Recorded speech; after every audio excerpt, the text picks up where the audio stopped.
Santipur VCDC नि सिङाव देवस्रि VCDC नि सिङाव महनपुर होननाय मोनसे गामियाव दिनै 27टा न'खरा गुबुन गुबुन राजखान्थि हान्जानिफ्राय UPPL दलाव जयेन जाफैबाय।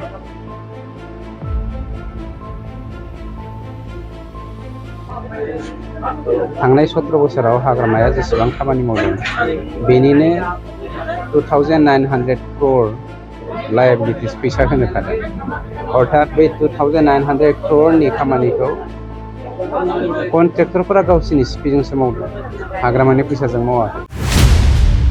सान्तिपुर VCDC नि सिङाव देवस्रि VCDC नि सिङाव महनपुर होननाय मोनसे गामियाव दिनै 27टा न'खरा गुबुन गुबुन राजखान्थि हान्जानिफ्राय UPPL दलाव जयेन जाफैबाय। खोब गोजोननाय मोनदों। मानव गेदेर प्रमद बर' बिथांनि दैदेननायाव जोंनि सरकारनि जा सोलायनाय लाबोनाय बेखौ मानसिफ्रा सिमां होननानै सानदोंमोन, दिनै मोगथाङाव क्लियार जाबाय। गतिके बेनिख्रुइ साबसिन पलिटिशियानफोरा रायजोनि खामानि मावनो मोनब्ला मावनानै गोजोन होनाय खालामनो हायोब्ला गोजोननाय मोनो। बेनिख्रुइ साबसिन थासारि शान्ति खौसेथि जौगाथाय लाबोनो हाथावना बुब्लि जों मोननाय होननानै आं सानो। नाथाय माखासे बेलायाव दासिमबो अपोजिसननि मानसिफ्रा बिपिएलनि मानसिफ्रा दासिमबो जौगानानै खामानिखौ मावनो हायाखै आरो बेराफारसे आं मोनसेल' एग्जाम्पल होनो नागिरदों।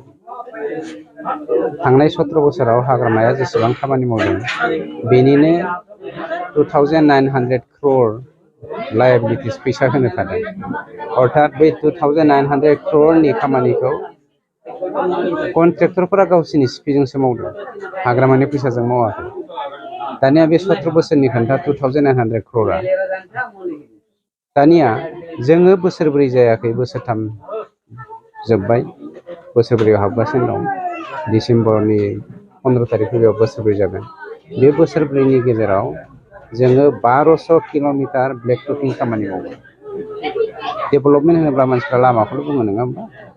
एडुकेसनेल डेभेलपमेन्ट, ससियेल आपग्रेडेशन, ओमफ्राय फिस मेंटेनेन्स, बेनिफ्राय फिस बिल्डिं, आन्डारस्टेन्डिं, बेफोरखौथ' जों बिल्डिं खालामनो हादों। जोंनि गेजेरावहाय माने बुजाफोरा गोरोबलायनाया माने 100% क्लियार जाबाय। आगोलनि समाव बेयो गैयामोन। बेफोरनोथ' डेभेलपमेन्टनि मोनसे पार्ट। दा मोनसे बुस्थुखौ जों डेभेलप खालामनो हायाखै।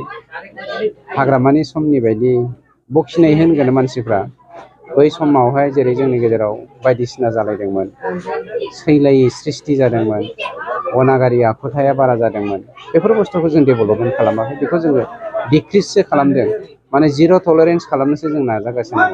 डिफारेन्सआ बेनो। जोङो 1,20,000 भट मोननायनि सम्भाबना दं दिनैनि हिसाबाव।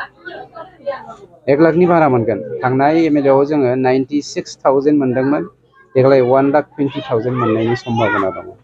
आरो बियो ओरैबायदि रोखा, दा अपोजिसनफ्रा नैबे बाइ इलेक्सनावहाय केन्डिडेट होनोनो गिनाय मोननानै दङ। बे रिजाल्टआ जोंनाव फैगासिनो, मेसेजआ जोंनाव फैगासिनो। बाजाज बाइक सालायनो मोजां मोनग्रा रायजो राजाफोरनि थाखाय मोनसे गोजोनथाव खौरां। सेरफांगुरि बाजाज श'रुमा फुजा 2024 धामाका अफार होगासिनो दं। क'क्राझार जिल्ला सेरफांगुरियाव थानाय फुंखा इन्टारप्राइज बाजाज श'रुमा सेप्तेम्बरनिफ्राय 30 अक्ट'बर फुजा 2024 धामाका अफारनि खाबुफोर होगासिनो दं। नोंथांमोना सेरफांगुरियाव थानाय फुंखा इन्टारप्राइज बाजाज श'रुमाव खुंफुंजानाय फुजा धामाका अफाराव फैनानै नोंथांनि लुबैनाय बाजाजनि बाइकखौ लांफैनो हागोन।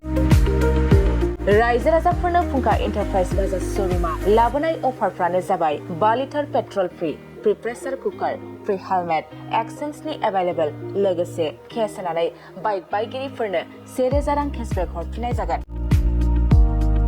आरो बाइक बायगिरिफोरनो फ्रि लटारि कुपनबो हरनाय जागोन। बे लटारि कुपनाव जाखाङोब्ला washing machine, refrigerator, Android TV, smart watch आरो एन्ड्रइड फन, बेफोर मोनबा प्राइजफोरखौ मोननो हागोन।